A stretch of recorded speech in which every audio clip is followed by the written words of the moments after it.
शाहजादपुर खां रिपोर्ट कर रहे है अजीज खोसो। सिंध में जारी रेन इमरजेंसी दौरान फ्लड रिलीफ सांगड़ ज़िले के फोकल पर्सन सूबाई वज़ीर शाहिद अब्दुलसलाम थईम शाहजादपुर शहर में सम्स अस्पताल जो दौरो कर सूबाई वज़ीर शहर के मुख़्तलिफ़ इलाक़नि जो दौरो करे मक़ामी इंतज़ामिया के मुकम्मल पानी की निकाली लाइ हिदायतूं जारी कयूं। रेन इमरजेंसी सबब सूबाई वज़ीर Shahid Thaheem Shahzadpur institute of medical science अस्पताल जो हंगामी दौरो करे एमरजेंसी वार्ड समेत तमाम वार्डन जो दौरो करे जायज़ो वरितो, डॉक्टरनि खां ब्रीफिंग वरिती। उन मौके ते सूबाई वज़ीर शाहिद अब्दुलसलाम थईम मीडिया से ॻाल्हाईंदे चयो त शाहजादपुर समेत पूरे ज़िले जो दौरो कयो आहे।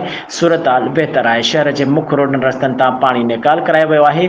सूबाई वज़ीर चयो त रोहरी कैनाल के लॻल घारे वारे हंध जो जाइज़ो वठी रहिया आहियूं। रिपोर्ट अख़्तियारनि खे मोकिले छॾी आहे। आपाशी खाते जो सूबाई वज़ीर ऐं चीफ इंजीनियर भी पहुता आहिनि। अॼु शाम या सुभाणे ताईं घारो बंदि थी वेंदो। MPA शाहिद थईम जो चवण हुयो त Shahjadpur institute of medical sciences अस्पताल में सहूलतुनि जी खोट बरक़रार आहे।